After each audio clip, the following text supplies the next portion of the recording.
Hello, and welcome to Ms. PM Reads Christian Content, where we are continuing in Brave by Faith by Alistair Begg. And in our last video, it was basically the introduction where Alistair Begg told us how society is kind of behaving towards Christians these days, anti-Christian, post-Christian world, he calls it on the cover of the book. And he compared it to the times of Daniel and explained that we will be going through the book of Daniel, chapters 1 through 7. And so that's where we begin in chapter 1 today. And it is titled, I got to find it. Ta-da! Nope, there it is. It is titled, Know Your Lines. Much is revealed about us in times of crisis, and the book of Daniel opens with a national and personal crisis. We are in the third year of the reign of Jehoiakim, king of Judah. Daniel 1, verse 1. The people of God, the Jews, are living in the land promised to them by God, Judah. But Nebuchadnezzar, king of Babylon, came to Jerusalem and besieged it. Though Babylon, the greatest power in the region, was a huge empire raged against this tiny kingdom, in one sense, there was no need to panic. God's people had been attacked, invaded, and besieged before. They'd looked disaster in the face several times over the years, and each time their God had defended them and brought victory from the jaws of defeat.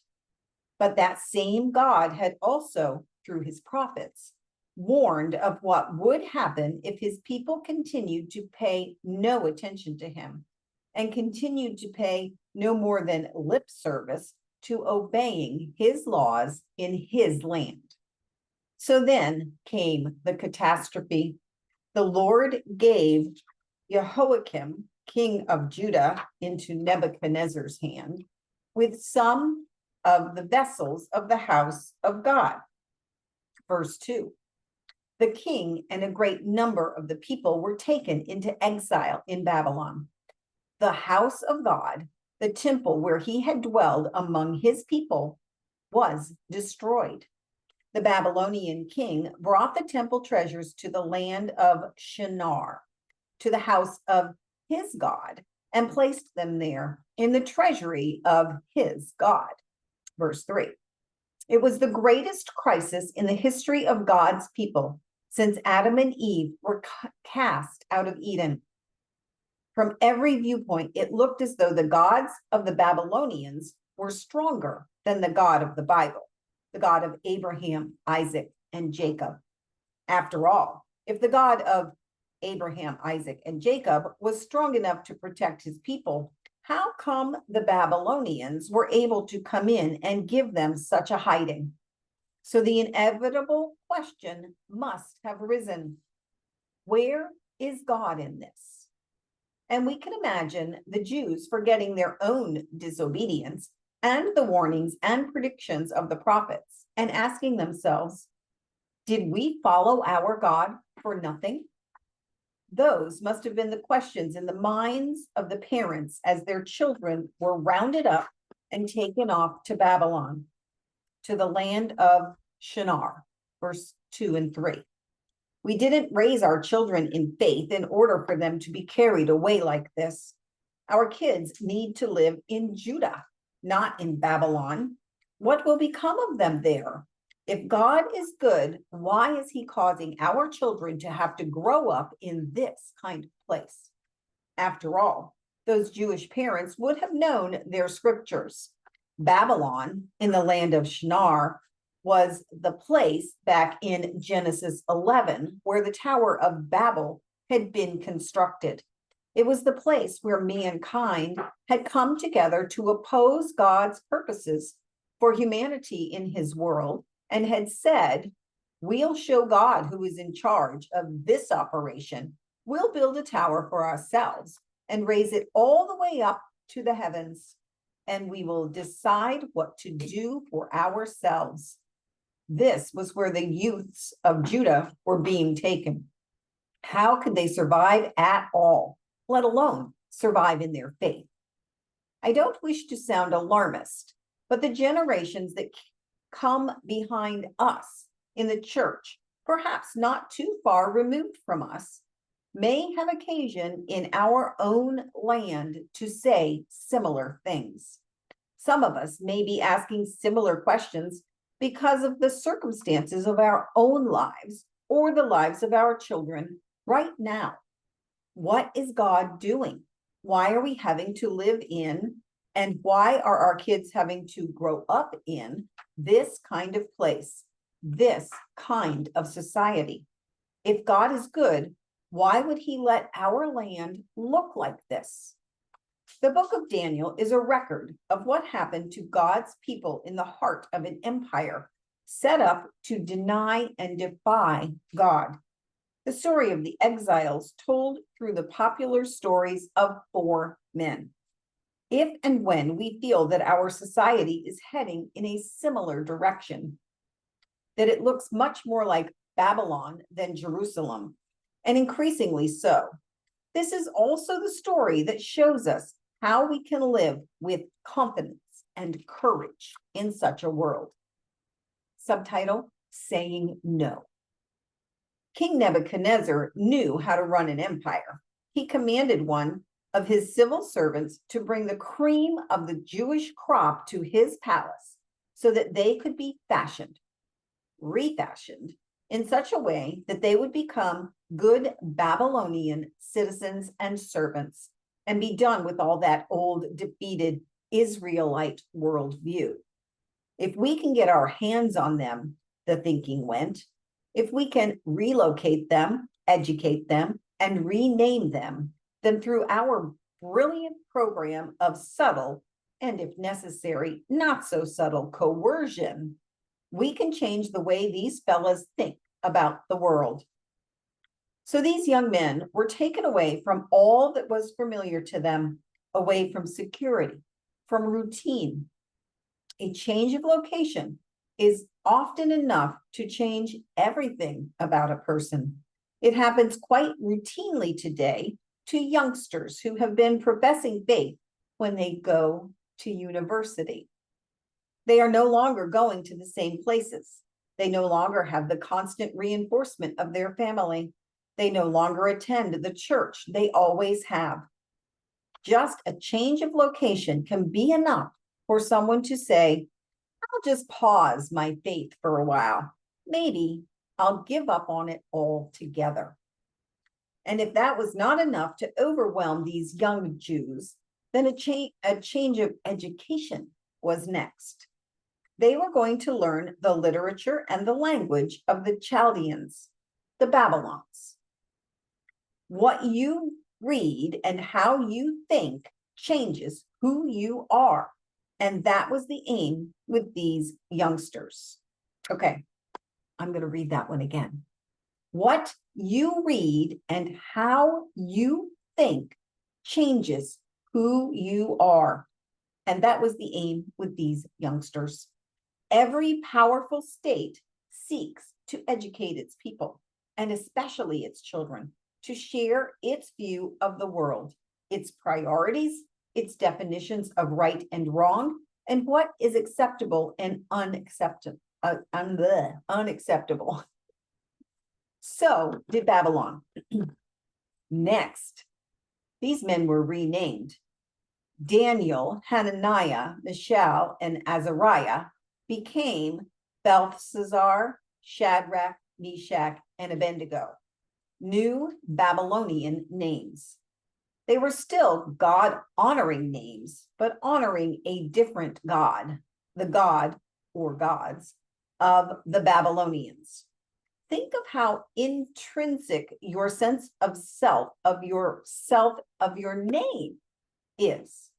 These young men were being given a new identity, and they went along with it. They were relocated, re-educated, and renamed.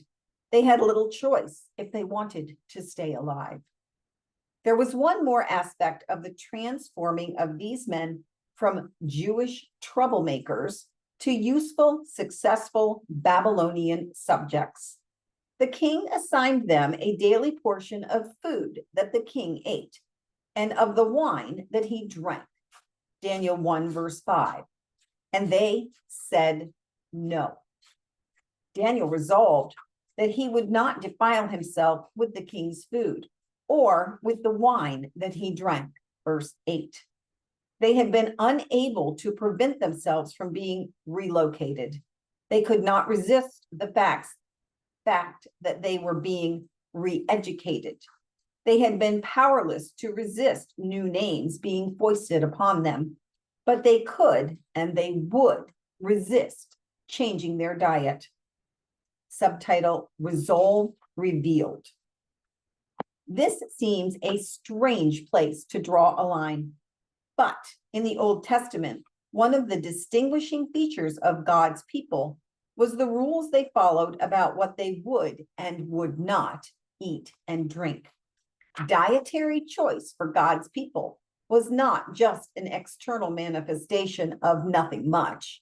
Rather, it was an external outworking of their deeply held convictions about what it meant to belong to God. Given where these young men were and what they were doing and what they were being called, the last thread tying them to their Jewish roots and faith was dietary.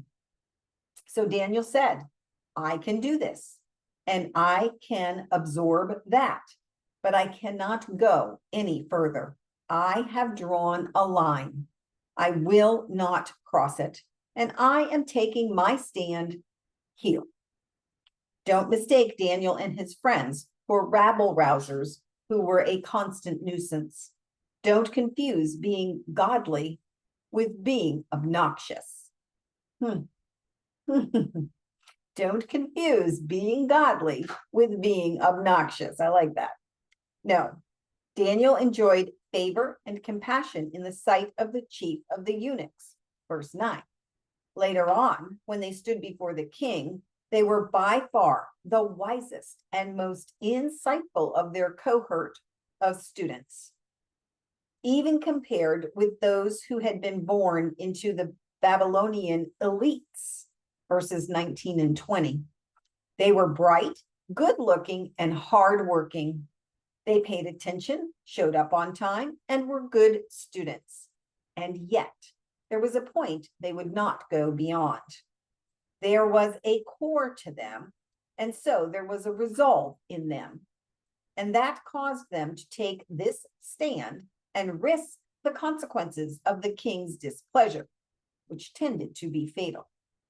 That kind of resolution doesn't come just as a whim. It doesn't come overnight. It doesn't well up in the moment of a challenge. Crisis shows what's inside of a person. It doesn't create it as much as reveal it. That's a good one. I'm going to read that one again too. Crisis shows what's inside of a person. It doesn't create it as much as reveal it. As soon as these men come up against it here, they are ready to say, no, we are not going to give in. Do not let the distance of their time, culture, and geography blind you to the magnitude of their decision. Think of what the exiles must have been tempted to say. We're a long way from Jerusalem.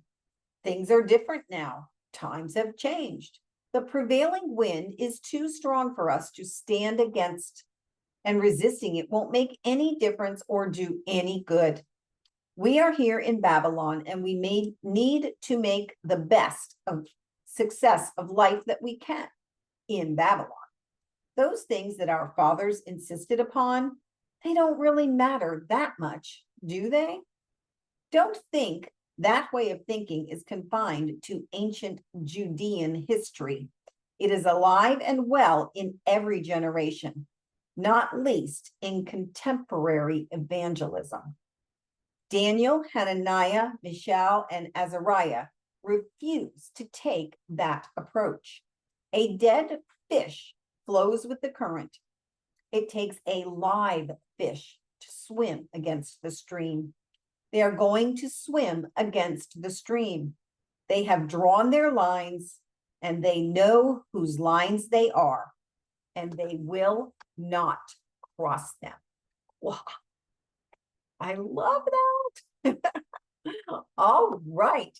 Now, that's just the first part of the chapter. So in the next video, we'll finish the chapter. I'm loving this book, you guys. I hope you are too. Remember, if you like the book and you want to not miss a video, you want to subscribe to the channel, there's a little bell tab. Hit that bell tab and you'll get a notification every time a new video is posted. All right. I hope you have a blessed day, and I will see you next time.